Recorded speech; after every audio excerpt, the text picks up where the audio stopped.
घोडुल academy के online platform में हम सभी का फिर से स्वागत है। मैं अजय शर्मा आप सभी का स्वागत करता हूं।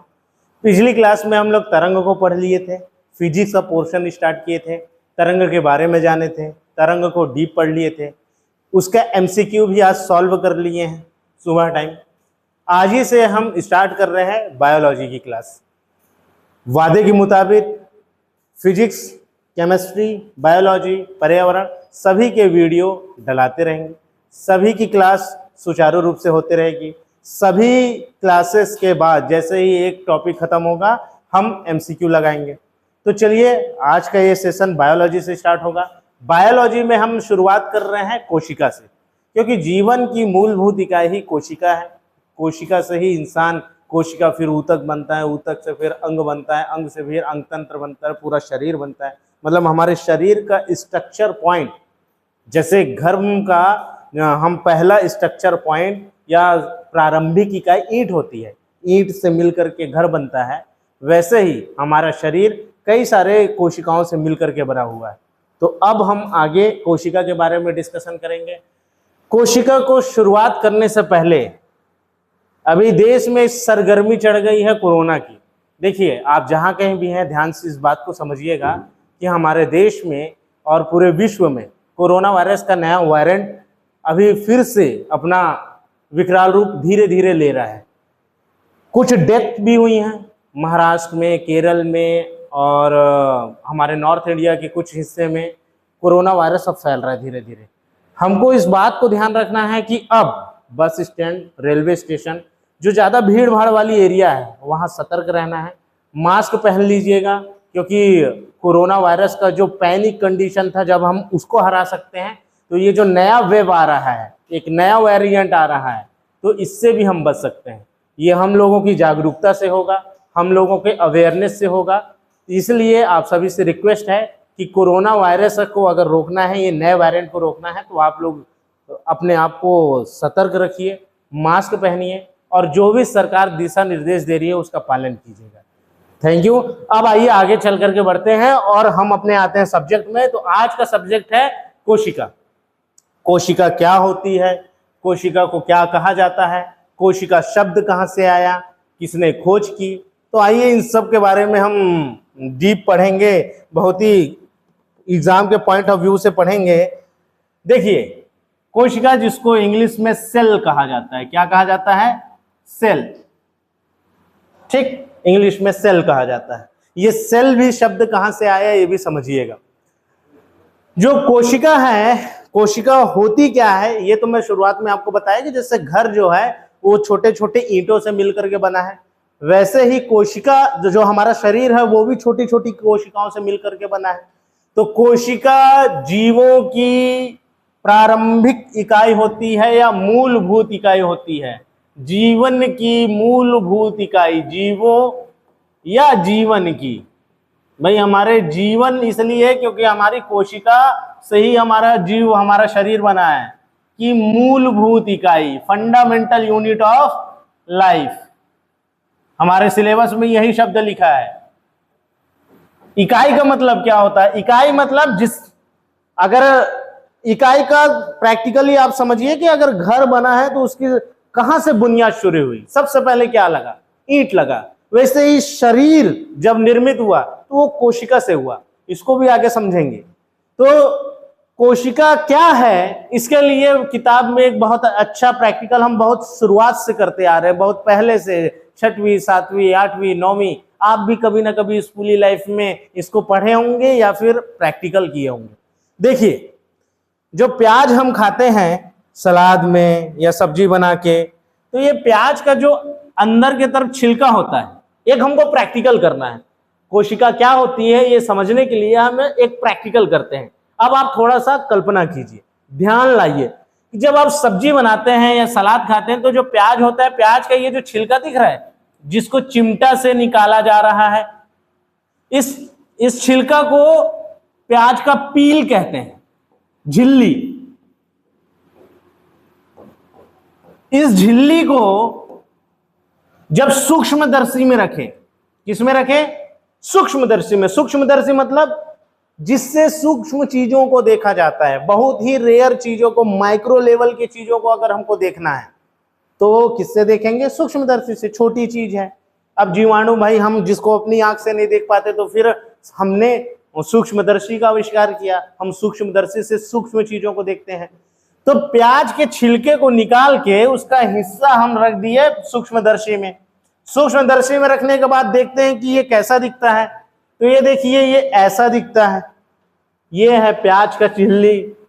इसको जब आप सूक्ष्मदर्शी से देखेंगे तो ये ऐसा दिखता है। ये दिख रहा है, छोटे छोटे खांचे। ये एक सेल है, ये एक कोशिका है, ये भी कोशिका है, ये कोशिका कोशिका कोशिका कोशिका कोशिका कोशिका कोशिका। तो ये आप ये समझिए कि ये कोशिकाओं से मिल करके क्या बना? ये पूरा प्याज बना है। ठीक इसी तरह से ध्यान दीजिएगा, जैसे ये हमारा घर है, घर का दीवार है, ठीक है। अपन घर का जब दीवार खड़ा करते हैं तो किससे बुनियाद शुरू करते हैं? ईंट से करते हैं। ये ईंट है। तो जैसे ईंट, एक ईंट एक ईंट ईंट ईंट से मिल करके घर का निर्माण होता है, वैसे ही कोशिका और कोशिका मिल करके फिर पूरा शरीर बनाती है। कोशिका ही आगे चल करके क्या बनाती है? तो पूरा शरीर बनाती है। इसीलिए इसे कोशिका को क्या कहते हैं? मूलभूत इकाई कहते हैं। मूलभूत इकाई, जीवन की मूलभूत इकाई कहते हैं। आ रहा है समझ में? आई होप कि समझ में आ रहा होगा कि जैसे हम घर की बुनियादी इकाई क्या होती है, उसकी पहली यूनिट ईंट है। सेम ऐसा ही हमारे शरीर का जो प्रारंभिक इकाई है वो क्या है? वो हमारा कोशिका है। इसको इस लेवल पे भी समझ सकते हैं। आइए इस तरह से भी समझ सकते हैं। आगे देखते हैं। देखिए, कोशिका की खोज क्या हुई थी? इससे पहले थोड़ा सा कोशिका को हम जीवों के बारे में समझते हैं कि कोशिका हम कैसे, क्यों मैं प्रारंभिक इकाई बोल रहा हूं। हमारा जो शरीर है, हम जानते हैं ये है स्पर्म, जिसको ये इंग्लिश में स्पर्म कहते हैं, हिंदी में शुक्राणु कहते हैं। शुक्राणु।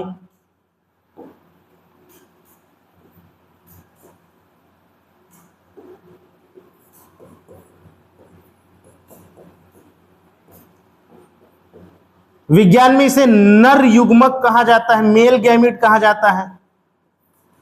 पिता का एक शुक्राणु वो माता के एक अंडाणु से मिलकर के ही ये दोनों का फ्यूजन होता है। ये स्पर्म ओवम को जाके, या इसे हम जिसे ओवम कह रहे हैं, इसे हिंदी में अंडाणु कहा जाता है। क्या कहा जाता है? अंडाणु। इसे मादा युग्मक कहा जाता है। मादा युग्मक, ठीक। नर युग्मक, मादा युग्मक। यह है शुक्राणु, यह है अंडाणु। शुक्राणु अंडाणु आपस में फ्यूज होकर के या संलयन होकर के जो कोशिका बनाते हैं, ये एक कोशिका बनती है। इस कोशिका को जाइगोट बोला जाता है। क्या बोला जाता है? जाइगोट बोला जाता है। हिंदी में इसे युग्मनज कहते हैं। युग्मनज, ठीक। यही, अब देखो ये सिंगल सेल है, मतलब ये एक कोशिका है। ये क्या है? कोशिका है। ये एक कोशिका है। अब यही एक सिंगल सेल लास्ट में पूरा एक शरीर बना लेती है। प्यारे दोस्तों, ये पूरा एक शरीर बना लेती है। आप बोलोगे कि सर लड़का ही बनाए हो, लड़की क्यों नहीं बनाए हो? तो चलो भाई लड़की बना देता हूं। पढ़ेगी बिटिया, बढ़ेगी बिटिया। ईश्वर हमेशा इन्हें मुस्कुराता रखे।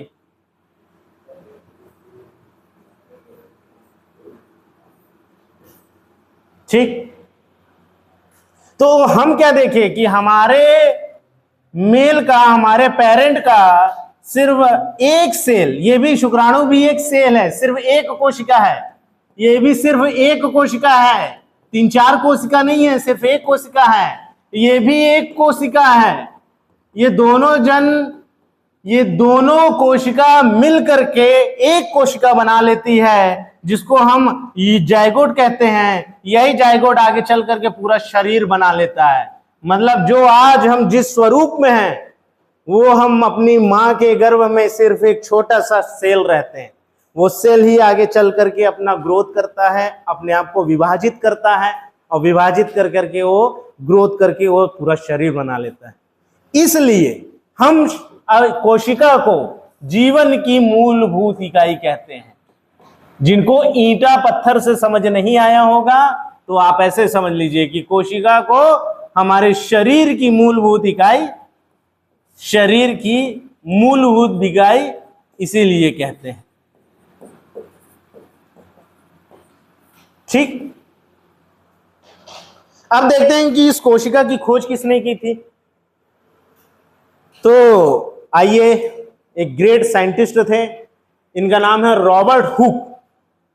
क्या नाम है? Robert Hooke. इंग्लैंड के निवासी थे रॉबर्ट हुक। मैंने पिछली भी क्लास में बताया है कि वो देश सबसे ज्यादा शक्तिशाली होता है। अगर ये विश्व के आप सबसे ज्यादा विकसित देशों को देखेंगे तो आप एक ही बात पाएंगे, समान सारे देशों में आप एक चीज कॉमन पाएंगे कि कोई भी देश महान और विकसित तब बनता है जब वहां के साइंटिस्ट वहां इनोवेशन करते हैं।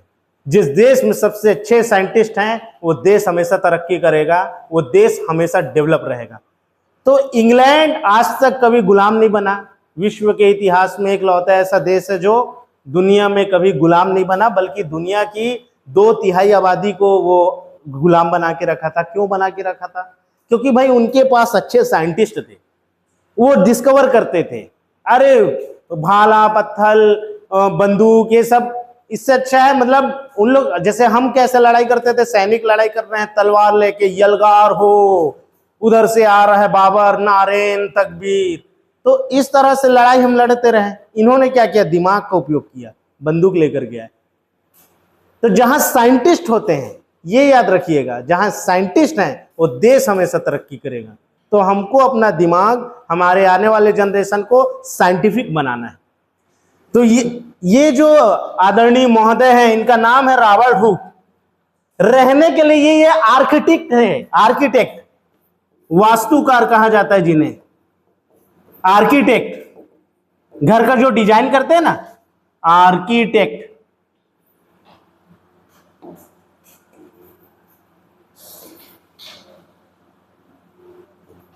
होने को तो ये क्या थे? आर्किटेक्ट थे। लेकिन वही साइंटिफिक दिमाग में जब साइंटिस्ट कभी खाली नहीं बैठते, वो हर चीज को सोचते हैं। कुर्सी अगर रखी है तो क्यों रखी है, लाइट ऐसे जल रहा है तो क्यों जल रहा है, वही एप्पल गिरा तो क्यों गिरा, सूर्य का प्रकाश आ रहा है तो कैसे आ रहा है, गर्माहट मुझे क्यों महसूस, क्यों, कैसे, किस लिए। ये जब प्रश्न आने लगते हैं तो हमारा दिमाग विज्ञान की तरफ जाने लगता है, कोई बड़ा आविष्कार कर देता है। ये भी देखें, बोले यार ये क्या थे? आर्किटेक्ट थे। कहानी समझिएगा, ये आर्किटेक्ट थे, इनके घर में पेड़ था, पेड़ से भी डिजाइन करते थे, बकायदा पेड़ों का घर बनाना। तो ये देखे कि एक पेड़ है, इस पेड़ को अपन कॉर्क पे बोलते हैं, कॉर्क पे का पेड़ था, कॉर्क। ठीक, कॉर्क का देखो, पेड़ का जो छाल होता है, इसको छाल बोलते हैं अपन। ये जो है क्या है? छाल है। जो पेड़ का बाहरी परत होता है, ये वाला जो हिस्सा दिख रहा है, ये क्या होता है? छाल होता है। छाल कैसे बनता है? तो देखो, पेड़ को जब आप काटोगे तो इसके अंदर की ये सब जो कोशिकाएं हैं, ये पानी को, जड़ से हमको पानी लेकर के देना है, पूरे पेड़ को पानी देना है, ठीक है, पूरा खाना पहुंचाना है। तो यहाँ पर ये वाली जो कोशिकाएं होती हैं, ये वाला जो हिस्सा रहता है पेड़ का, ये जीवित कोशिका होता है। यहाँ पे क्या होती है? जीवित होती है। जैसे हमारा बाल और हमारा नाखून, ये मृत कोशिका है, ये हमारा क्या है? वेस्ट प्रोडक्ट है। जैसे ही सेल्स मरने लगते हैं तो ये नाखून बड़ा होने लगता है और फिर उसको हम काट देते हैं। सोचिए अगर उसमें खून होता या फिर वो जीवित होता तो काटते, हाँ दर्द हुआ, वो वाला नाखून, ये नहीं कि ज्यादा धंसा दिए, जो हमारा नाखून का बाहरी हिस्सा है जिसको हम काटते हैं, या बाल, ये क्या है, हमारा अवशेषी अंग है। ये इसमें हमारे में ये कोशिका जीवित नहीं है, मृत कोशिका है, इसीलिए हम इसको कटवा लेते हैं। समझ रहे हैं? ऐसा ही पेड़ का जो छाल होता है, छाल, वो मृत कोशिका होता है, मृत हिस्सा होता है। पेड़ का क्या है? मृत हिस्सा है। जब यहां का सेल्स मरने लगता है तो वो बाहर तरफ निकाल देता है। और यही छाल क्या होता है? ये जो छाल दिख रहा है आपको, किसी भी पेड़ को देखिएगा, जो बड़ा पेड़ होता है, बाहरी काला काला जो रहता है ना, वो उसका छाल रहता है, आप जानते ही होंगे। ठीक है, सरई का पेड़ भी आप देखेंगे तो छाल होता है, उसमें मोटा सा रहता है, काला काला, वो छाल होता है। ठीक, तो ये जो छाल था, अब ये देखे जो साइंटिस्ट रॉबर्ट हुक थे, ये पेड़ है कॉर्क, वो बोले यार मेरे को कुछ तो करना पड़ेगा, मैं ये देखता हूं कि ये छाल होता कैसा है। वो छाल को क्या किए, एक हिस्सा निकलवाए, एक टुकड़ा निकलवाए, यहां से एक टुकड़ा निकलवाए और इस टुकड़े को सीधा रख दिए सूक्ष्मदर्शी में, ये यहां पे रख दिए सूक्ष्मदर्शी में। ठीक, सूक्ष्मदर्शी से फिर वो देखे ऐसे करके कि चलो देखता हूं कैसा होता है ये। तो जब वो देखे तो ये ऐसा दिख रहा था।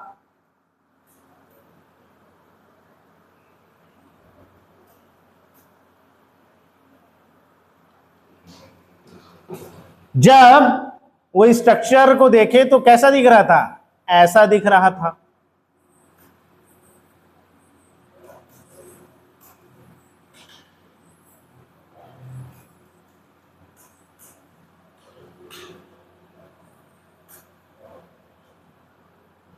ठीक है, 1 मिनट।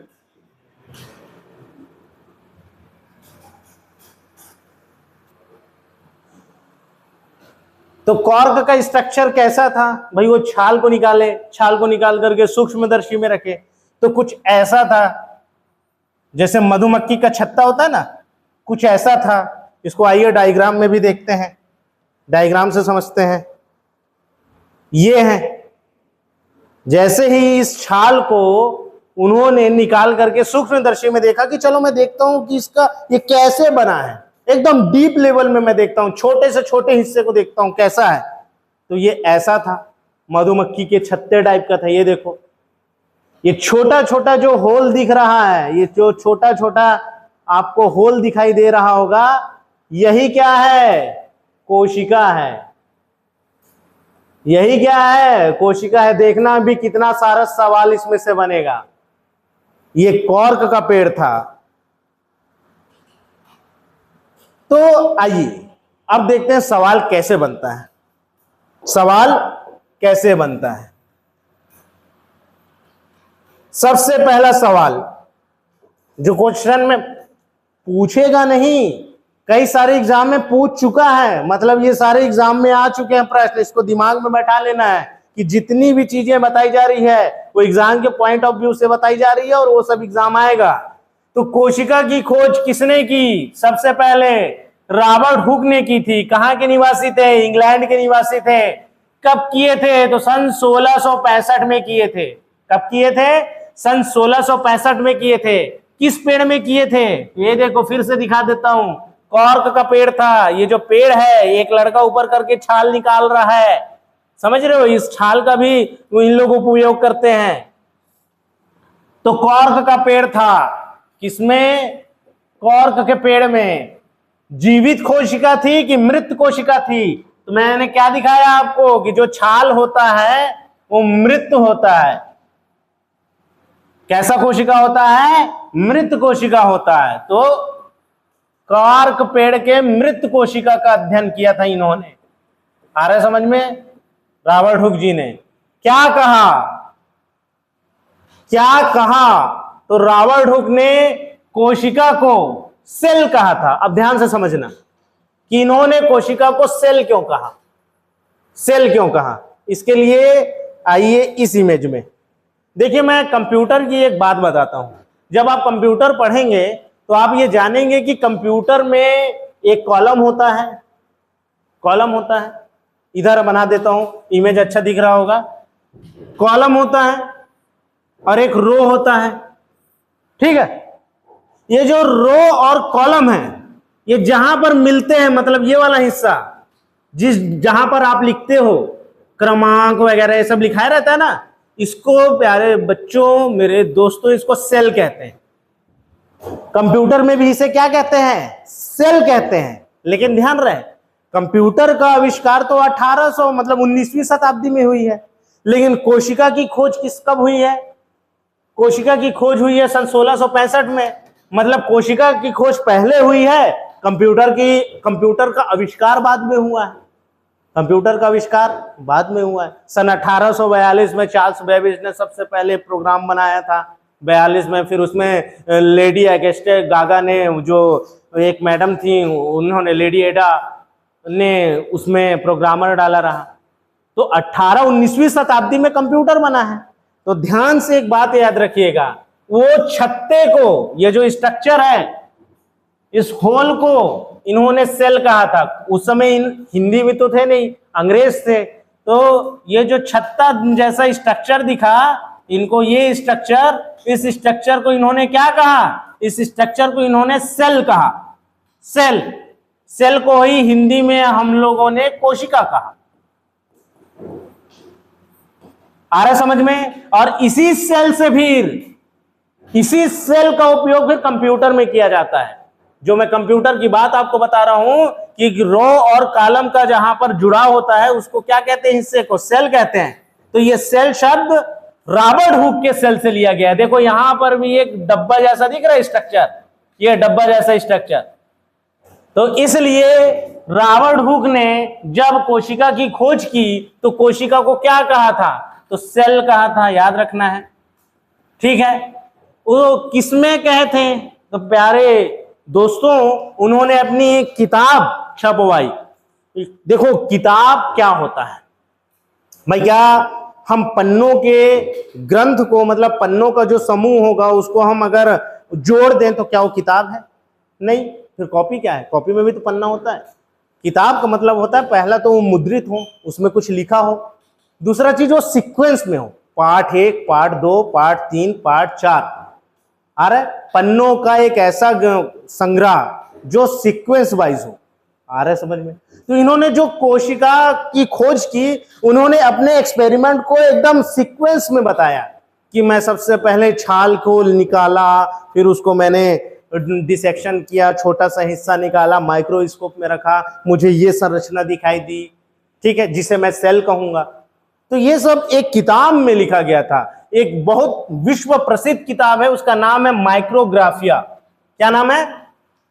माइक्रोग्राफिया नाम है। प्रश्न पूछा गया है, हर एक पॉइंट बहुत ही इंपॉर्टेंट है, वेरी वेरी इंपॉर्टेंट। जब एमसीक्यू सॉल्व करेंगे तब समझ में आएगा। तो किताब का क्या नाम था? माइक्रोग्राफिया। सेल की खोज किसने की? रॉबर्ट हुक ने की। किसमें की? कब की? 1665 में। किसमें की? कॉर्क कैम्बियम में की। मतलब कॉर्क पेड़ जो है, पेड़ के छाल में किए थे, कॉर्क पेड़ था। क्या कहा? सेल कहा। किसमें कहा? मतलब ऐसे ही किताब में कहा था कि न्यूज में आकर के कहा था। तो उनकी एक बुक है माइक्रोग्राफिया, सबसे ज्यादा उस समय बिकी थी किताब, क्योंकि सेल की खोज रॉबर्ट हुक ने की, इसीलिए इन्हें फादर ऑफ सेल बायोलॉजी कहा जाता है। फादर ऑफ सेल बायोलॉजी कहा जाता है। याद रखेंगे, फादर ऑफ सेल बायोलॉजी। अच्छा, बायोलॉजी किसे कहते हैं? बायोलॉजी किसे कहते हैं? तो विज्ञान की वह शाखा जिसमें जीवों का अध्ययन किया जाता है। बायोलॉजी का अध्ययन किया जाता है, बायो का अध्ययन किया जाता है, जीवों के बारे में अध्ययन किया जाता है, उसे हम बायोलॉजी कहते हैं।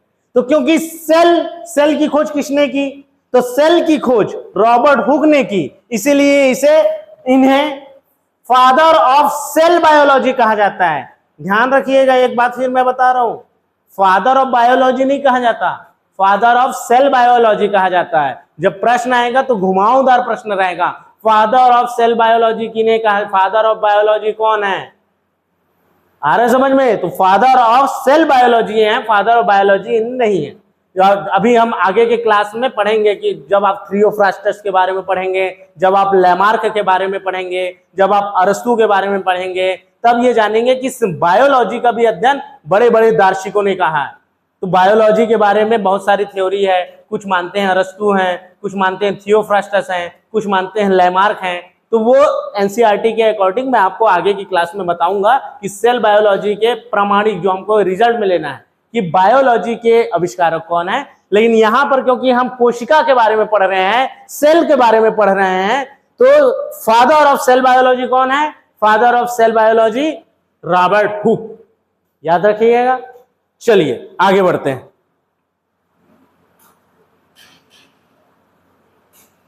ठीक, अब सेल भी दो प्रकार के होते हैं भाई। उन्होंने तो पेड़ में निकाला था, हम तो शरीर है, हम तो इंसान है। हम क्या है? इंसान है। तो कोशिकाएं भी दो प्रकार की होती हैं। पेड़ों को पादप कहा जाता है। क्या कहा जाता है? प्लांट। प्लांट का हिंदी क्या होता है? पादप। तो उन्होंने जिसमें खोज किया था वो एक पेड़ था। पेड़ का मतलब वो एक पौधा था, पेड़ था, छाल था, छाल से निकाले थे। जंतु कोशिका मतलब जो शरीर है हम लोगों का, एनिमल किंगडम, हम भी एनिमल किंगडम में आते हैं। अभी आगे चल करके पढ़ेंगे कि जो जैसे हम किसी को बोल देते हैं ये कुत्ते, अपन उसको गाली बक रहे हैं, कुत्ता बोल रहे हैं, जानवर बोल रहे हैं। लेकिन अभी आप देखेंगे कि साइंस का जब क्लासिफिकेशन पढ़ेंगे तो जानवरों में भी हम आते हैं, मतलब एनिमल किंगडम के हम हिस्सा हैं। आ रहा है समझ में? तो एनिमल मतलब जंतु। तो जंतुओं की जो कोशिका होती है, जंतुओं की जो कोशिका होती है उसका अध्ययन कौन किया? भाई रॉबर्ट हुक ने तो पादप कोशिका का अध्ययन किया था, कॉर्क का हिस्सा किया था, पेड़ से कोशिका का अध्ययन किया था। लेकिन जंतु कोशिका की खोज किसने की थी? तो आइए आगे नेक्स्ट स्लाइड में हम देखेंगे कि जंतु कोशिका की खोज ये जो स्मार्ट से हमारे देखिए घुंघरालू बाल वाले, इनका नाम है ल्यूवेनहॉफ। ल्यूवेनहॉफ, एंटोनी वॉन ल्यूवेनहॉफ। ल्यूवेनहॉफ ने किया था। अब इनकी भी स्टोरी समझिएगा, क्या किए थे? जीवित कोशिका की खोज किए थे। सॉरी, देखिए कोशिकाएं दो प्रकार की होती हैं। कोशिकाएं दो प्रकार की होती हैं, एक होती है जंतु कोशिका, एक होती है पादप कोशिका। ठीक, रॉबर्ट हुक ने जिस कोशिका की खोज की थी वो मृत कोशिका था। कैसा कोशिका था? मृत कोशिका था। ठीक है, रॉबर्ट हुक ने कॉर्क कैम्बियम में खोज की थी। कॉर्क कैम्बियम का मतलब था कि कॉर्क कैसा था? मृत कोशिका थी, छाल था। पेड़ का जो छाल होता है वो कैसा होता है? पेड़ का जो छाल होता है, पेड़ का छाल, ये मृत कोशिकाएं होती हैं पौधे की। तो भाई पौधे में भी जीवित कोशिका की अध्ययन किसने की थी? तो एंटोनी वॉन ल्यूवेनहॉफ ने की थी। एंटोनी वॉन ल्यूवेनहॉफ ने की थी। ठीक, जीवित कोशिका की खोज किसने की थी? तो ल्यूवेनहॉफ ने की थी। ल्यूवेनहॉफ ने की थी। ल्यूवेनहॉफ ने की थी जीवित कोशिका की खोज। किसमें की थी? अब ध्यान से समझिएगा। ये एक साइंटिस्ट थे और इनको अपने स्मार्टनेस से बहुत प्यार था। देखिए यहाँ पे इनका हेयर देखिए, इनका स्टैंडर्ड देखिए। आप जितने भी साइंटिस्ट को देखेंगे, वो इंडियन साइंटिस्ट को देख लीजिए या फिर फॉरेन साइंटिस्ट को देख लीजिए, वो अप टू डेट रहते हैं, वो अपनी पर्सनैलिटी को अप टू डेट रहते हैं। आप भी अपने जीवन में नोटिस कीजिएगा, जिस दिन आप बहुत अच्छे सज धज के अप टू डेट रहते हैं, अच्छे कपड़े पहने रहते हैं, बाल आपके, परफ्यूम, पार्टी में जाना है, तो आप अंदर से कॉन्फिडेंट महसूस करते हैं। आत्मविश्वास आपका बड़ा रहता है कि नहीं, मैं गलत लुक में नहीं दिख रहा हूं, मैं अच्छा लुक में दिख रहा हूं। आ रहा है समझ में? लड़का हो चाहे लड़की हो, सजने का मतलब ये नहीं होता है कि हमको किसी को दिखाना है। सजने का मतलब ये होता है अप टू डेट रहना है। आर्मी में पूरे आर्मी का जो टोली होता है वो भी वर्दी में रहते हैं, अप टू डेट रहते हैं।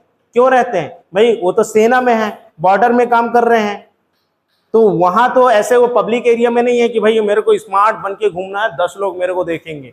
नहीं, आप अगर अप टू डेट हैं तो आपका आत्मविश्वास बढ़ा रहता है, आप सेल्फ कॉन्फिडेंट महसूस करते हैं। आ रहा है समझ में? तो जितने भी साइंटिस्ट थे वो सेल्फ कॉन्फिडेंट रहते थे, अप टू डेट रहते थे। वो बार बार यहां पर अपना आईना लगा के रखे थे। आईना था यहाँ। अब वो देखे कि यार पानी लीकेज कर रहा है यहां से, और पानी लीकेज कर रहा है तो ये काई जम गया है। हम में से कईयों के घर में भी ऐसा काई दिखता होगा, काई, काई दिख रहा है। इसी काई को, ये जो हरा भरा दिख रहा है जगह, इस काई को जीव विज्ञान में शैवाल कहा जाता है। क्या कहा जाता है? शैवाल। इंग्लिश में इसे एल्गी कहा जाता है। क्या कहा जाता है? एल्गी कहा जाता है।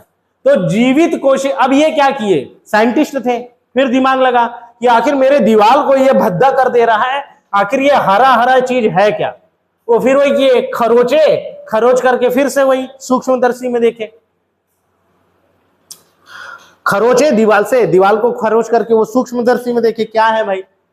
तब वो देखे कि भाई ये एक, जो यहां पर आपको हरा हरा दिख रहा है, जो काई है वो एक शैवाल है। उस शैवाल का नाम है स्पाइरोगाइरा। स्पाइरोगाइरा। तालाब का पानी हुआ या जो आपका बाथरूम हुआ, वहां जो काई जमा रहता है, वो जो शैवाल है वो उसमें क्या रहता है? उसमें स्पाइरोगाइरा रहता है। ठीक है, जिसको दिवाली के समय हम लोग साइब करते हैं, वो भी क्या है? एक शैवाल है। आगे चल करके हम लोग पढ़ेंगे। पहले इसको पेड़ बोला जाता था, फिर कुछ साइंटिस्ट ने इसको अलग कर दिया, बोले ये शैवाल है, अलग है। पेड़ अलग होते हैं, शैवाल अलग होते हैं। अभी आगे चल करके कोशिका के बाद जब हम जीवों का वो पढ़ेंगे, जैव विविधता के बारे में पढ़ेंगे, उसमें मोनीरा, प्रोटिस्टा, अलग अलग जगत में बांटा गया है जंतुओं को, पादप को, वहां हम पढ़ेंगे। तो ये साइंटिस्ट दिमाग था कि वो दीवार, बोले मेरे दीवार को खराब कौन कर रहा है, निकाल करके अध्ययन किए कि काई खराब कर रहा है। वो काई कौन सा था? स्पाइरोगाइरा। प्रश्न पूछा जाता है, जीवित कोशिका का अध्ययन किसने किया? लीवेनहॉफ जी ने किया था, सर लीवेनहॉफ ने किया था। किसमें किया था? स्पाइरोगाइरा में किया था। तो ये क्योंकि छोटे छोटे होते हैं भाई, ये हरे दिख रहे हैं, लेकिन जब आप उसको सूक्ष्मदर्शी में देखेंगे तो ये थोड़े बड़े दिखेंगे, सूक्ष्म है। ये कैसे हैं? अभी सूक्ष्म है, सूक्ष्म है। सूक्ष्म को इंग्लिश में क्या कहा जाता है? माइक्रो कहा जाता है। क्या कहा जाता है? माइक्रो कहा जाता है। सूक्ष्म को इंग्लिश में माइक्रो कहा जाता है। भाई ये हरे हरे हैं, अभी तो हरियाली दिख रही है, लेकिन जब आप इसको सूक्ष्मदर्शी में देखेंगे तो ये थोड़े से पेड़ जैसे दिखेंगे, बड़े दिखेंगे। तो क्योंकि ये अभी छोटे छोटे हैं और इसका अध्ययन ल्यूवेनहॉफ ने किया था, एंटोनी वॉन ल्यूवेनहॉफ जी ने, इसलिए सर एंटोनी ल्यूवेनहॉफ को फादर ऑफ माइक्रोबायोलॉजी कहा जाता है।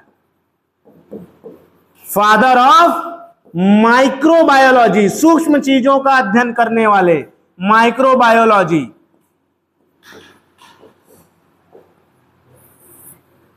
कई लोगों के दिमाग में आ रहा होगा कि सर रॉबर्ट हुक ने भी तो सूक्ष्म चीजों का ही अध्ययन किया था, तो उनको फादर ऑफ माइक्रोबायोलॉजी क्यों नहीं कहा गया? उनको फादर ऑफ सेल बायोलॉजी क्यों कहा गया? तो याद कीजिए, वो मृत कोशिका का अध्ययन किए थे, जीवित कोशिका का अध्ययन नहीं किए थे, मृत कोशिका का अध्ययन किए थे। कोशिका का पहली बार अध्ययन किए, इसलिए उन्हें फादर ऑफ सेल बायोलॉजी कहा जाता है। क्योंकि ल्यूवेनहॉफ जी ने, सर ल्यूवेनहॉफ ने जीवित कोशिका का अध्ययन किया, इसलिए इन्हें फादर ऑफ माइक्रोबायोलॉजी कहा जाता है। ठीक है, याद रखिएगा। सबको एग्जाम के पॉइंट ऑफ व्यू से हर एक चीज को मैं आपको बता रहा हूं, जो वेरी इंपॉर्टेंट चीज है। अब सूक्ष्मदर्शी शब्द आ रहा है, जिसको इंग्लिश में माइक्रोस्कोप कहा जाता है। माइक्रोस्कोप कहा जाता है। आखिर इसको किसने बनाया भाई? किसने आविष्कार किया? तो जैकेरियस जेन्सन ने,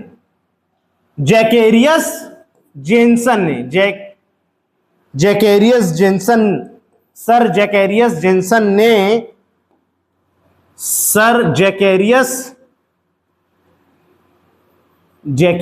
जेन्सन ने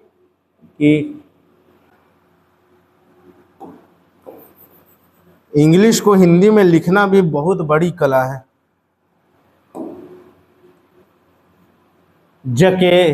जैकेरियस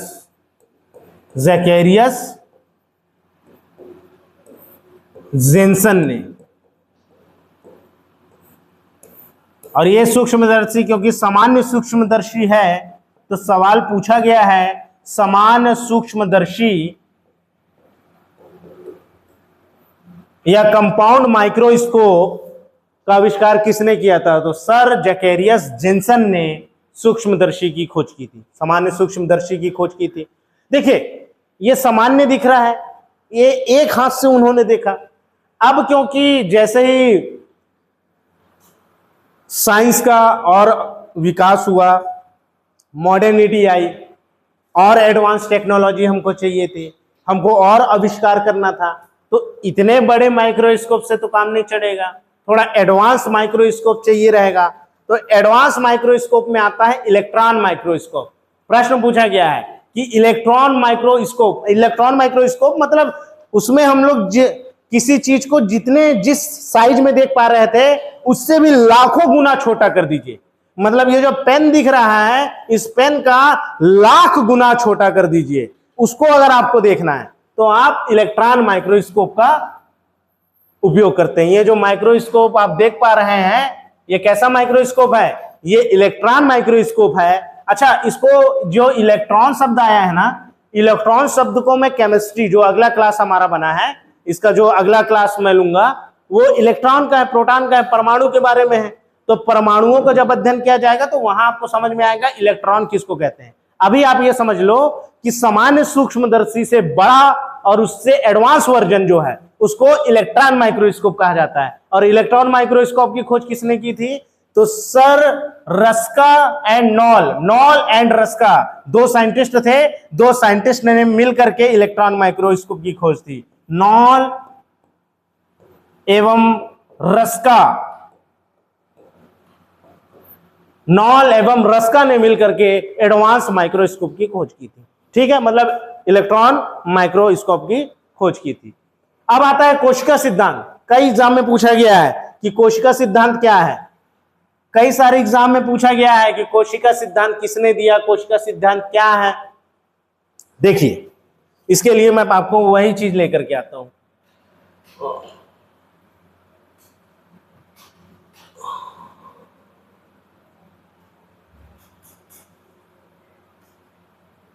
कहां गया वो वाला? हाँ, ये मैंने आपसे क्या कहा? मैंने आपको बताया कि हमारा एक शुक्राणु एक अंडाणु से मिल करके जाइगोट बनाता है और यही जाइगोट आगे चल करके पूरा शरीर बन जाता है। यही जाइगोट क्या बन जाता है? आगे चल करके पूरा शरीर बन जाता है। ठीक है, यही जाइगोट आगे चल करके पूरा शरीर बन जाता है।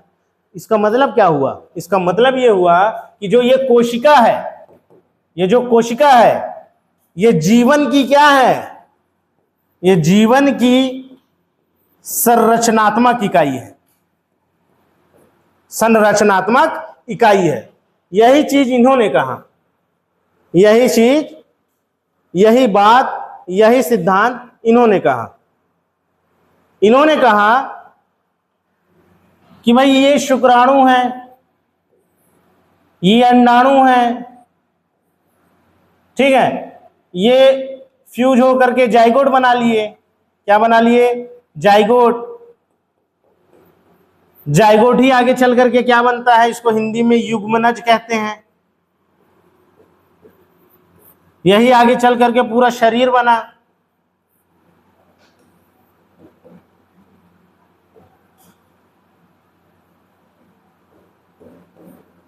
ठीक, तो क्योंकि ये एक कोशिका थी और इसी कोशिका से पूरे शरीर का निर्माण हुआ है, पूरा शरीर जो बना है एक कोशिका से बना है, तो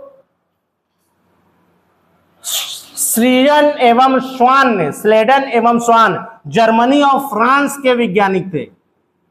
एक जन जर्मनी के थे, एक जन फ्रांस के थे।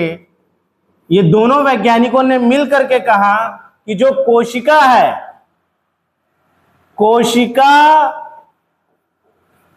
जीवों की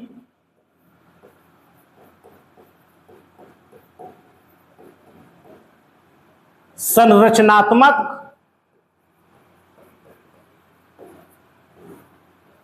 और क्रियात्मक इकाई होती है। सब समझा रहा हूं, सब समझा रहा हूं। इकाई है। ये प्रश्न आया है, इसको स्टार कर लीजिएगा कि कोशिका सिद्धांत, पहला कोशिका सिद्धांत, प्रश्न यही आता है कोशिका सिद्धांत किसने दी? श्लीडन एवं स्वान ने दी थी। ठीक है, क्या था, मतलब इन्होंने क्या सिद्धांत दिया था कि जो कोशिका है, कोशिका जीवों की संरचनात्मक और क्रियात्मक इकाई है। सर संरचनात्मक और क्रियात्मक को थोड़ा सा और समझाइए। तो देखो, इस एक कोशिका से पूरा शरीर बना, मतलब मेरे शरीर का जो रचना हुआ है वो सिर्फ एक कोशिका से हुआ है, इसलिए इसको हम संरचनात्मक इकाई बोले, संरचनात्मक इकाई।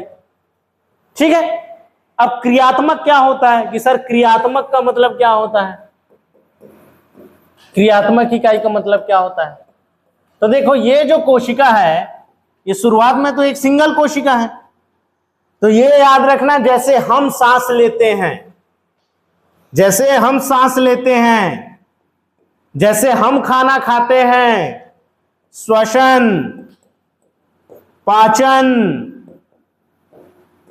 जैसे हम आंसू बहाते हैं, या फिर आंसू को तो नहीं कहना चाहिए, जैसे हम उत्सर्जन करते हैं, उत्सर्जन करते हैं। उत्सर्जन का मतलब होता है हमारे शरीर के वेस्ट प्रोडक्ट को हम निकालते हैं, वॉशरूम जाते हैं, टॉयलेट जाते हैं। आ रहा है समझ में? ये जितना भी जैविक क्रिया हो रही है, ये जितनी भी जैविक क्रिया हो रही है, ये कोशिका में भी होती है, सिंगल कोशिका में भी ये सब होती है। आ रहा है? ये सारी क्रियाएं भी कोशिका में होती है, इसलिए एक कोशिका से मेरा पूरा शरीर बना, तो मैंने इसे कहा कि ये मेरी संरचनात्मक इकाई है। और जो मैं आज सांस ले रहा हूं, जो आज मैं खाना खा के उसे पचा रहा हूं, ये सब भी कोशिका के अंदर होती है, इसलिए इसे क्रियात्मक इकाई कहते हैं। क्योंकि हमारा कोशिका ये सब किया है, इसलिए हमारा शरीर आज ये सब कर पा रहा है। आ रहा है समझ में? तो कोशिका जो होती है, कोशिका जीवों की संरचनात्मक और क्रियात्मक इकाई है। इसे श्लीडन एवं स्वान ने कहा था। श्लीडन एवं स्वान, श्लीडन एवं स्वान ने कहा था। एक जर्मनी के थे, एक फ्रांस के थे। कब कहा था? तो सन 1838 में कहा था। यह प्रश्न पूछा जाता है, जब एमसीक्यू सॉल्व करेंगे तो आपको समझ में आएगा। ठीक है भाई, साइंटिस्टों के बीच में प्रतिस्पर्धा होती है, मैं पहले भी बता चुका हूं। उन्होंने कहा सन 1838 में किस जीवों की जो संरचनात्मक और मतलब जो जीवों की संरचनात्मक और क्रियात्मक इकाई कोशिका होती है। एक और साइंटिस्ट आए, ये साइंटिस्ट रुडोल्फ हिटलर के थे, मतलब जहां का रुडोल्फ हिटलर था वहां के निवासी थे। रुडोल्फ हिटलर कहां का तानाशाह था? तो जर्मनी का तानाशाह था। तो इनका नाम भी रुडोल्फ है, रुडोल्फ विर्चो नाम है इनका, रुडोल्फ विर्चो। जर्मनी के रहने वाले थे। हिटलर का पूरा नाम रुडोल्फ हिटलर था, तो वो जर्मनी के थे। तो जहां भी रुडोल्फ नाम आए समझ जाना जर्मनी एरिया का होगा। जैसे राम, श्याम, राम प्रसाद, श्याम प्रसाद, अजय, विजय, गोडुल, संस्कार, प्रकृति, गायत्री, ये सब नाम जहां भी आएगा तो हम बोल देंगे इंडियन नेम है।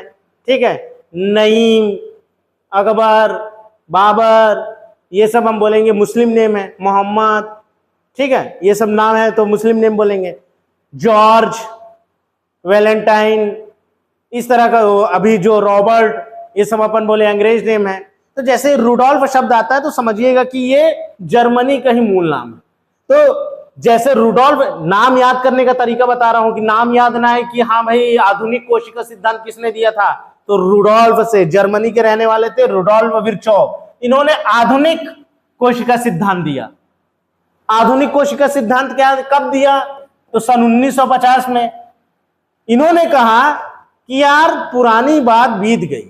सन 1838 में जब स्लीडन एवं स्वान ने, सन 1838 में स्लीडन एवं स्वान ने क्या कहा कि जीवों की संरचनात्मक और क्रियात्मक इकाई क्या है? कोशिका है।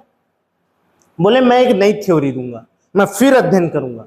उन्होंने देखा कि देखो हमारा जो जाइगोट होता है, ध्यान से समझिएगा, ये हमारा जाइगोट है। जाइगोट मतलब हमारी एक कोशिका, ठीक है। वो एक कोशिका इतना बड़ा शरीर कैसे बना ली, वो शरीर कैसे बनाई इसको समझिएगा। ये एक सेल था, एक कोशिका थी, ये एक दो में डिवाइड हो गई, ये दो चार में डिवाइड हो गए,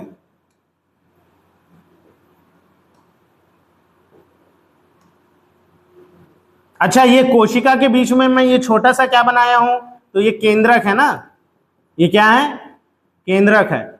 कोशिका का भी हम पढ़ेंगे आगे चल करके। ये जो लाल वाला है ये कोशिका है, और कोशिका को जो कंट्रोल करता है, जैसे हमारे शरीर का कंट्रोलर कौन है, ब्रेन है, वैसी कोशिका का कंट्रोलर कौन होता है, तो केंद्रक होता है, ठीक है। तो देखो एक कोशिका से दो बना, दो से चार बना, ऐसे ही 4 से 8 बने, 8 से 12 बने, 12 से 4 से 8, 8 से 16, 16 से 32, 32 से 64, 64 से 128, ऐसा करते करते करते करते हमारा शरीर बना। इन्होंने देखा कि जो हमारी नई कोशिका बन रही है, पहले तो एक है, पहले तो एक है,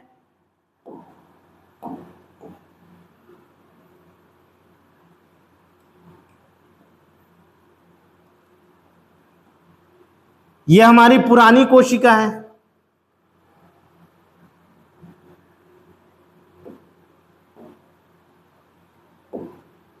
ये हमारी क्या है, पुरानी कोशिका है, ये पुरानी कोशिका है। अब जो डिवाइड हुई तो ये कैसा था,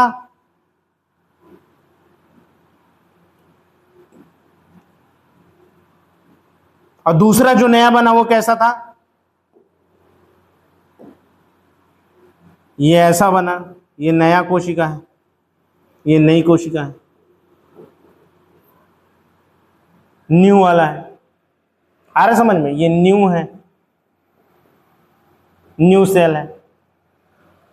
तो सर रुडोल्फ विर्चो ने कहा कि जो हमारी नई कोशिका है, जो हमारी नई कोशिका है वो पुरानी कोशिका से ही विभाजित हुई है, ये पहला ही दो भाग में बट गया, तो जो नया वाला बना वो पुराने से ही बना है। जो सेल का जब विभाजन होता है, जब सेल का ग्रोथ हो रहा है, 1 से 2 हो रहा है, 2 से 4 हो रहा है, इसका मतलब ये है कि जो पुरानी कोशिका है, ये पुरानी वाली यही डिवाइड कर रही है। मतलब इन्होंने कहा क्या, इन्होंने कहा कि जो पुरानी कोशिका होती है, जो पुरानी से ही नई कोशिका बनती है, पुरानी से नई कोशिका का निर्माण होता है। जो हमारी नई कोशिका बन रही है उन पुरानी कोशिका से ही विभाजित होकर के बनती है। यही है, इतनी आसान चीज। लेकिन उसका अध्ययन भी उस समय सोचो, ये सब खोज करना भी कि भाई हमारा सेल बढ़ा कैसे, 1 से 2 डिवाइड कैसे हो रहा है, ये सब सर लोगों ने, हमारे साइंटिस्ट ने ये सब खोज किया है। आ रहे समझने? तो ये आधुनिक कोशिका सिद्धांत था। आधुनिक कोशिका सिद्धांत कब आया, इसकी खोज कब हुई, तो सन 1950 में हुई थी। किन्होंने किया था, तो सर रुडोल्फ विर्चो ने किया था, सर रुडोल्फ विर्चो ने किया था। क्वेश्चन में आ चुका है, सर रुडोल्फ विर्चो ने किया था। क्या कहा था, तो अच्छा एक शब्द आता है, क्योंकि ये जर्मन के निवासी थे तो अपने जर्मनी भाषा में कहे थे। जर्मनी भाषा में इन्होंने कहा था, मैं लिख दे रहा हूं अलग कलर में, इसको आप लोग नोट कर लीजिएगा, दिमाग में याद रखिएगा। इन्होंने कहा था ओमनिस सेलुला सेलुला, ओमनिस सेलुला ए सेलुला।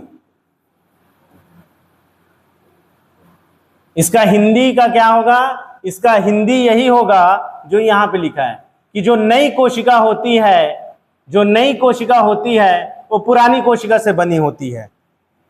जो नई कोशिका है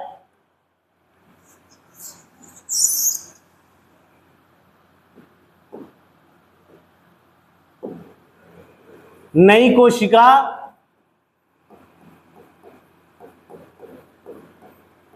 पुरानी कोशिका से मिलकर के बनती है, पुरानी कोशिका से मिलकर के बनती है। आ रहा है समझ में? सेल्यूला, ओमनी सेल्यूला ए सेल्यूला, इसको याद रखिएगा।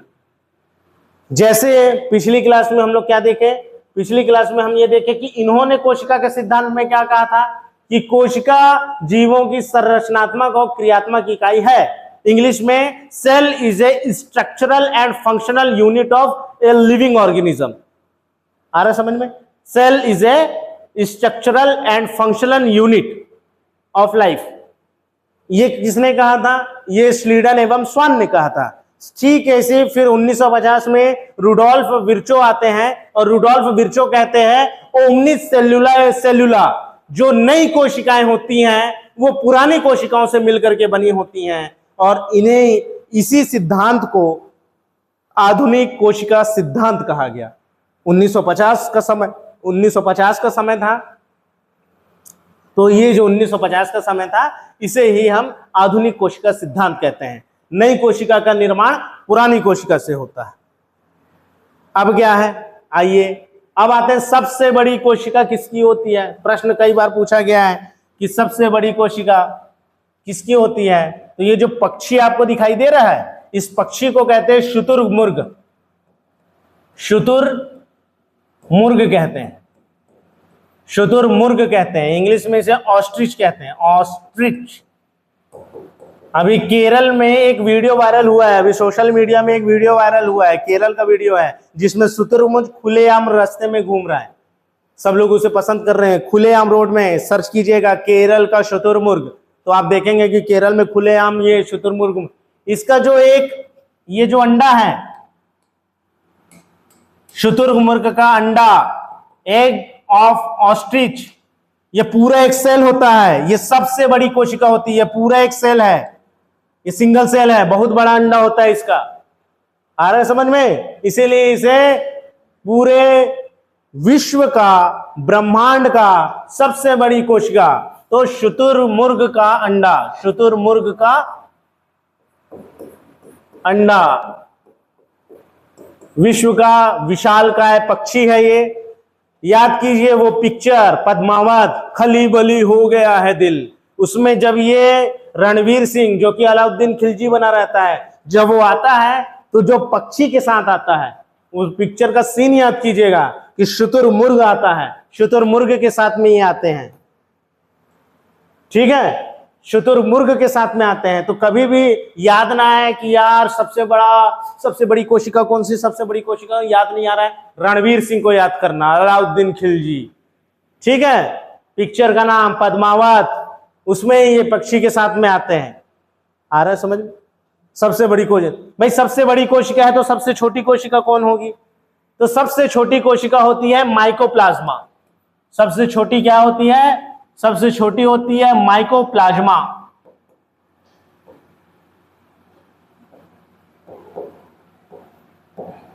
माइकोप्लाज्मा, देखो माइकोप्लाज्मा एक जीवाणु है। क्या है? एक जीवाणु है, एक जीवाणु है जो एक कवक में होता है। कवक मतलब फंगस, फंगस में पाया जाता है।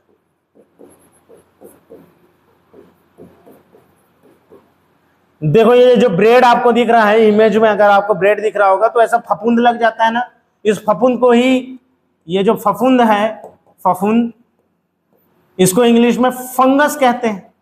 फंगस, इस फंगस में ये जो यहां पे बैक्टीरिया होता है, इस बैक्टीरिया को ही माइकोप्लाज्मा कहते हैं। ये सबसे छोटी कोशिका होती है। सबसे छोटी कोशिका किसकी? माइकोप्लाज्मा की। और इसको PPLO भी कहा जाता है, इसको PPLO भी कहा जाता है, PPLO कहा जाता है। इसका फुल फॉर्म क्या होगा PPLO का? Pleuro pneumonia like, pleuro pneumonia like organism, pneumonia like, pneumonia like, pneumonia like organism.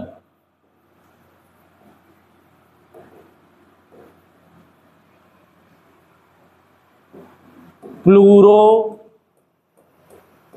Pneumonia, अगर ये आपके शरीर में चले जाए तो निमोनिया भी पैदा कर सकता है।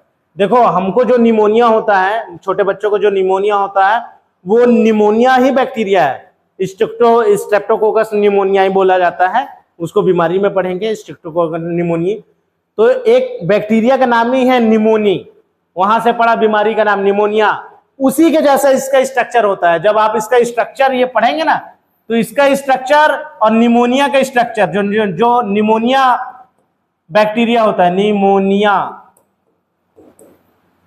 वो सेम होता है। दोनों जन कैसे होते हैं? सेम। इसीलिए माइकोप्लाज्मा को PPLO, pleuro pneumonia like organism, pneumonia की तरह दिखने वाला ऑर्गेनिज्म। ऑर्गेनिज्म का मतलब होता है जीव। जीव को इंग्लिश में ऑर्गेनिज्म कहते हैं, जीव को इंग्लिश में ऑर्गेनिज्म बोलते हैं। ठीक,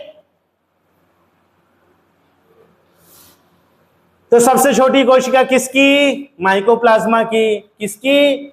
माइकोप्लाज्मा की। ठीक, इसको और किस नाम से जाना जाता है? तो PPLO के नाम से जाना जाता है, प्लूरो निमोनिया लाइक ऑर्गेनिज्म। क्या होता है ये? तो ये एक जीवाणु है। किसमें पाया जाता है? फंगस में पाया जाता है, फंगस के ऊपर रहता है। कवक, फंगस को हिंदी में फफूंद भी कहते हैं और कवक भी कहते हैं। इसका असली शब्द जो है जीव विज्ञान में कवक कहा जाता है। कवक, कवक का इंग्लिश फंगस। आ रहा समझ में?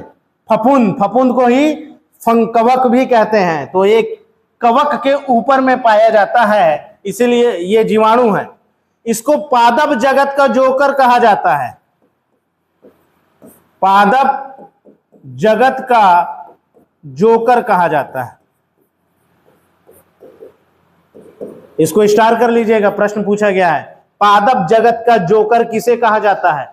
तो पादप जगत का जोकर माइकोप्लाज्मा को कहा जाता है। माइकोप्लाज्मा को क्यों कहा जाता है? ध्यान से समझना। इसके लिए एक डायग्राम दिखा रहा हूं। कोशिका कहाँ गई? ये देखो, ये जो कोशिका दिख रही है,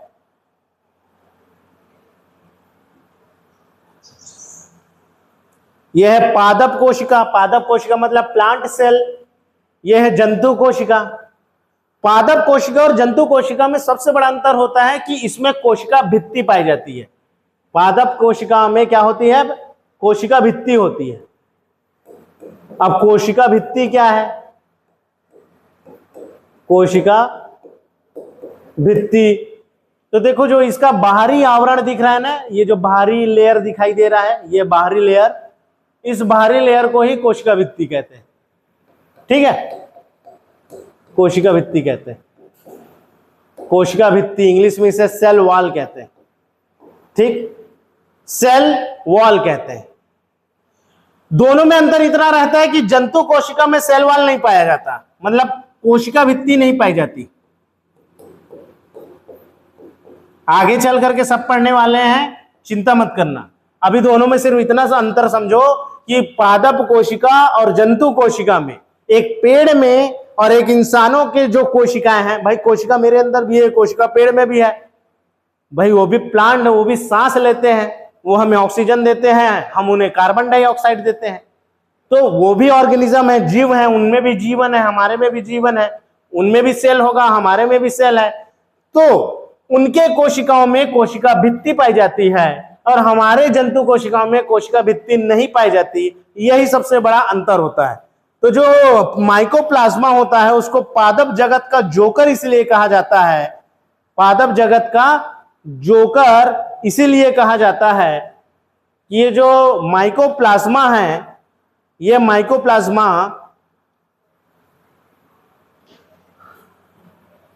देखो माइकोप्लाज्मा ऐसा है, मान लो ये जीवाणु है, माइकोप्लाज्मा नाम है इसका, इसका नाम है माइकोप्लाज्मा।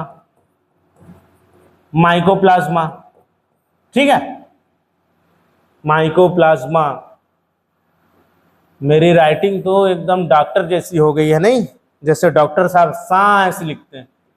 माइकोप्लाज्मा है ये क्या है? माइकोप्लाज्मा। ये क्या होता है? जीवाणु होता है। इसमें भी कोशिका भित्ति नहीं होती, इसमें भी क्या नहीं होती? कोशिका भित्ति नहीं होती, कोशिका भित्ति नहीं होती। तो जब शुरुआत में जो साइंटिस्ट लोग थे, शुरुआती प्रारंभिक काल में, उन लोगों ने पूरी दुनिया के जो जीव हैं उनको जंतु और पादप में बांटा था। किसमें बांटा था? जंतु और पादप में बांटा था। तो ये जीवाणु भी उस समय जिस समय मतलब आज से बहुत साल पहले, प्राचीन काल में, उस समय इतनी एडवांस टेक्नोलॉजी नहीं थी कि हम हर किसी को क्लासिफाइड कर पाए। आ रहा है समझ में? क्लासिफाइड कर पाए। अब तो खैर हम विषाणु को भी अलग, पूरे विषाणु के बारे में पढ़ते हैं। जीवाणु मतलब बैक्टीरियोलॉजी में पूरा पढ़ते हैं, ठीक है। अब तो अलग अलग बांट दिया गया, पूरे जीवों को अलग अलग भागों में बांट दिया गया कि जंतु होंगे, जंतु का अलग बांट दिया गया, पादप का अलग बांट दिया गया, शैवाल का अलग बांट दिया गया, जीवाणुओं का अलग बांट दिया गया, ठीक है। जो एक कोशिकीय जीव हैं, जैसे पानी में पाया जाता है प्रोटोजोआ वगैरह, उसको अलग बांट दिया गया। तो इन लोगों को अलग अलग बांट दिया गया, अलग अलग जगत में बांट दिया गया। भैया उस क्लासिफिकेशन में हम उसी के बारे में पढ़ेंगे। पहले ये नहीं किया गया था, पहले जीवों को दो भाग में बांटा, कौन जंतु है, कौन पादप है। तो पादप में माइकोप्लाज्मा को भी रखा गया था। पादप में किसको रखा गया था? माइकोप्लाज्मा को रखा गया था उस समय, ठीक है, जिस समय इसकी खोज हुई थी। तो माइकोप्लाज्मा को पादप में रखा गया था, लेकिन माइकोप्लाज्मा में कोशिका भित्ति नहीं पाई जाती। और मैंने आपको बताया कि जो कोशिका होती है, जो पौधों की कोशिका होती है, उसमें कोशिका भित्ति पाई जाती है। जंतुओं में, जो जंतुओं की कोशिका होती है, उसमें नहीं पाई जाती। तो ये तो पादप होने के बावजूद इसमें कोशिका भित्ति नहीं है। कोशिका भित्ति नहीं होने से क्या होता है? देखो, कोशिका भित्ति जो होती है वो कोशिकाओं का आकार ऐसी रखती है, कोशिका का आकार ना बढ़ने देगी ना पचकने देगी, ठीक है। अब कोशिका भित्ति नहीं है तो ये ऐसा भी हो जाएगा, ये ऐसा भी हो जाएगा, ये ऐसा भी हो जाएगा, अलग अलग आकार में हो जाता है। तो जोकर क्या करते हैं? जोकर अलग अलग रूप का धारण करते हैं, ठीक है, अलग अलग रूप का धारण करते हैं, आपको हंसवाते हैं। उनका असली उद्देश्य होता है आपके जीवन को आनंदमय करना, खुशी देना, खुशी बांटना, जिसका हम मजाक उड़ाते हैं ना, जोकर। एक्चुअल में जोकर का बहुत अच्छा मीनिंग है। जोकर का मीनिंग है कि वो एक ऐसा व्यक्ति है जो आपको हंसाना चाहता है, आपको खुशियां देना चाहता है, ठीक है। तो क्योंकि यहां पर ये अपना अलग अलग रूप धारण कर रहा है, अपना अलग अलग रूप धारण कर रहा है। क्यों? क्योंकि इसमें कोशिका भित्ति नहीं है। कोशिका भित्ति नहीं होने से इसका आकार कभी पचक जाएगा, कभी ढेचक जाएगा, कभी ऐसा हो जाएगा, वैसा हो जाएगा। इसलिए इसे पादप जगत का जोकर कहा जाता था। माइकोप्लाज्मा को क्या कहा जाता था? पादप जगत का जोकर कहा जाता था। सबसे छोटी कोशिका किसकी होती है? माइकोप्लाज्मा की होती है, ठीक है। अब आता है सबसे लंबी कोशिका किसकी होती है? तो सबसे लंबी कोशिका तंत्रिका कोशिकाओं की होती है। जो तंत्रिका कोशिकाएं होती हैं, ये तंत्रिका कोशिकाएं सिर्फ जंतुओं में पाई जाती है, जंतुओं में पाई जाती है, पादपों पे नहीं होता, जंतुओं में होता है। मस्तिष्क तक संदेश पहुंचाते हैं, मस्तिष्क तक संदेश पहुंचाते हैं। भाई किसी ने मुझे चींटी काटा, मेरे को चुभा, कैसे? यहां पे चींटी काटा गया था, या फिर कोई गर्म चीज छुआया गया था, तो मेरे को कैसे तुरंत पता चला? क्योंकि यहां पर तंत्रिका कोशिकाएं होती हैं। ये तंत्रिका कोशिकाएं साइंस से ब्रेन को मैसेज पहुंचाती हैं कि किसी ने तुम्हें चींटी काटा, किसी ने तुम्हें गर्म चीज छुआया, तुम्हारा पैर कभी चलते चलते जैसे ही मान लो कांटा गड़ गया, क्या करते हो? तो वो जो कांटा गड़ा वो कैसे गड़ा, क्योंकि वो पैर की जो तंत्रिका कोशिकाएं हमारे पूरे शरीर में होती है, वो पैर की तंत्रिका कोशिकाएं तुरंत मस्तिष्क को संदेश पहुंचाती हैं। ये संदेश को तुरंत किसे पहुंचाती हैं?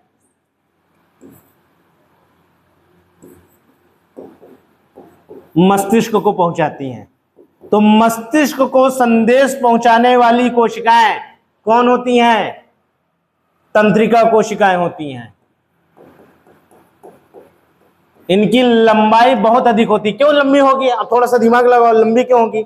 मान लो अगर ये मेरा शरीर है, ये हमारा शरीर है, ठीक है, ये हमारा शरीर है,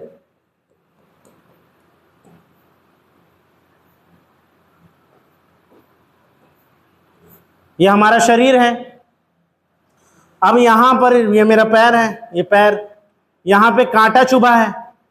कांटा अगर मान लो तंत्रिका कोशिकाएं छोटी होगी तो पूरा कांटा धंस जाएगा। ये मैसेज पहुंचाने में अगर लेट कर देंगे तब तक तो मेरे यहां पर से ब्लड भी निकल आएगा, खून निकल आएगा। अरे समझ में? हाथ रखाया हुआ है आग में, गरम तवा में, चाट फुल्की खाते समय अपन ध्यान नहीं दिए, हाथ को रख दिए हैं। सोचो तंत्रिका कोशिकाएं छोटी होगी तो क्या होगा? आपका पूरा हाथ जल जाएगा, आधा जल चुका होगा, फिर हमारे दिमाग में मैसेज पहुंचेगा।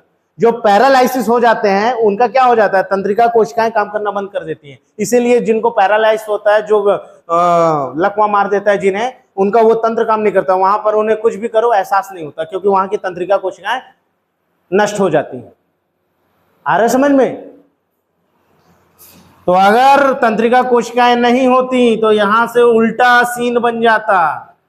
ये इमेज जो स्माइल में था यही कैसा हो जाता? ऐसा हो जाता। आ रहा है समझ में? और शायद आंसू भी निकल जाता। तो तंत्रिका कोशिकाओं का उपयोग, तंत्रिका कोशिकाएं लंबी ही इसी रहती हैं क्योंकि साइंस इसको मैसेज पहुंचाना रहता है ब्रेन के पास कि भैया तुम्हारा पैर कांटे में चुभ गया है, फुल्की खाते समय तुम्हारा हाथ चाट वाला जो तवा होता है उसमें टच हो गया है, मोमोज बनाते समय तुम्हारा हाथ तवा में टच हो गया, मोमोज का वही स्टोव गैस में चढ़ाए हैं, मैगी बना रहे हैं, ध्यान नहीं दिए, गलती से गर्म चीज हमारे में टच हो गया, तुरंत हाथ आता है। क्यों? ब्रेन हमको तुरंत दूर करता है कि भाई तेरा शरीर नुकसान पहुंच रहा है। ये तंत्रिका कोशिकाओं के कारण। इसीलिए सबसे लंबी कोशिका कौन सी होती है? तंत्रिका कोशिका होती है। और आज का अंतिम क्लास, क्योंकि लंबा हो रहा है, समय ज्यादा लंबा जा रहा है, तो आज अंतिम का स्लाइड ये है। अब हम कल पढ़ेंगे कि कोशिकाएं जो बनती हैं, एक पूरी जो कोशिका बनी हुई है, ये एक पूरी कोशिका है। ये कोशिका किन किन अंगों से मिलकर के बनी होती है? जैसे हमारे शरीर का हाथ है, पैर है। भाई हाथ हमको चलने में मदद करता है, काम करने में मदद करता है, पैर हमको चलने में मदद करता है। बच्चे लोग कैसे चलते हैं? पैर और हाथ दोनों के बल चलते हैं, तो चलने में मदद करता है। कुछ काम करना है, खाने में मदद करता है। आ रहा है समझ में? हमारा नाक सांस लेने में मदद करता है। आ रहा है समझ में? तो ऐसे ही क्या कोशिकाओं के भी कुछ ऐसे अंग हैं जो उसको कुछ काम करने में मदद करते हो या कुछ काम करते हो? तो हाँ, क्योंकि ये हमारी संरचनात्मक और क्रियात्मक इकाई, ये मतलब इसके भी कुछ अंग होंगे जो कुछ काम करते होंगे। पेट का काम है, मान लीजिए खाना खाया, अब यहाँ डाइजेशन हो रहा है, तो इसमें डाइजेशन कहाँ होता है? जैसे हमारा दिमाग हमको कंट्रोल करता है। दिमाग में चोट लग गया तो हमको सोचना समझना भूल जाते हैं, याद ही नहीं कर पाते, सोच समझ नहीं पाते। तो वैसे ही कोशिकाओं में, ये कोशिका है, कोशिका को कंट्रोल कौन करता है? तो कोशिका को कंट्रोल करता है केंद्रक। कौन करता है? केंद्रक। आगे चल करके हम लोग इसके बारे में डीप पढ़ने वाले हैं। कोशिका को कौन कंट्रोल करता है? तो कोशिका को केंद्रक कंट्रोल करता है। आ रहा है समझ में? केंद्रक की खोज किसने की थी? आज का क्लास बहुत इंपॉर्टेंट, सर रॉबर्ट ब्राउन ने की थी। सर रॉबर्ट ब्राउन, ये देखो ब्राउन कलर दिख रहा है, ये रॉबर्ट हुक के पोते थे। रॉबर्ट हुक कौन थे? रॉबर्ट हुक जो कोशिका की खोज किए थे। याद करो कोशिका कौन थे? याद है? सबसे पहला स्लाइड ये देखो, ये वाला स्लाइड, ये दिख रहा है, इनका भी बाल है भूरा भूरा, इन्होंने कोशिका की खोज की और इनके पोते ने कोशिका में केंद्रक की खोज की। बोले जब मेरे दादाजी कुछ करते हैं मैं भी कुछ करके दिखाऊंगा, और इन्होंने करके दिखाया। इन्होंने ये करके दिखाया कि भाई कोशिका को कंट्रोल कौन कर रहा है, तो कोशिका को कंट्रोल करता है केंद्रक। इनको ब्राउन ज्यादा पसंद था, इसलिए इन्होंने बोले कि मैं रॉबर्ट, क्योंकि दादाजी का नाम हुक था, टाइटल हुक था, तो इन्होंने अंग्रेज पहला नाम रखते हैं, जैसे हम लोग क्या करते हैं सरनेम रखते हैं। ठीक, पापा का नाम मान लो यादव है तो बेटे का नाम यादव, शर्मा शर्मा, बघेल बघेल, पटेल पटेल, समझ रहे। तो ऐसे ही क्या होता है नायक नायक। तो जैसे पिता का नाम बेटे में सरनेम आता है, लेकिन अंग्रेज लोग पहला नाम रखते हैं। तो इन्होंने भी अपना नाम क्या रखा, रॉबर्ट, लेकिन क्योंकि इनको भूरा रंग बहुत पसंद था तो ये रॉबर्ट ब्राउन रखे। रॉबर्ट ब्राउन किसकी खोज किए थे, केंद्रक की खोज किए थे। केंद्रक क्या होता है, तो कोशिका का जो मस्तिष्क है, कोशिका का मस्तिष्क, कोशिका का मस्तिष्क केंद्रक होता है। तो आज की क्लास में हम यही इसको ओवर करते हैं। कल हम कोशिकाएं के बारे में, कोशिका के कौन कौन से अंग होते हैं, उनका काम क्या होता है, इसके बारे में पढ़ेंगे। तब तक स्वस्थ रहिए, खुश रहिए, पढ़ते रहिए और मिलते हैं कल। Thank you very much.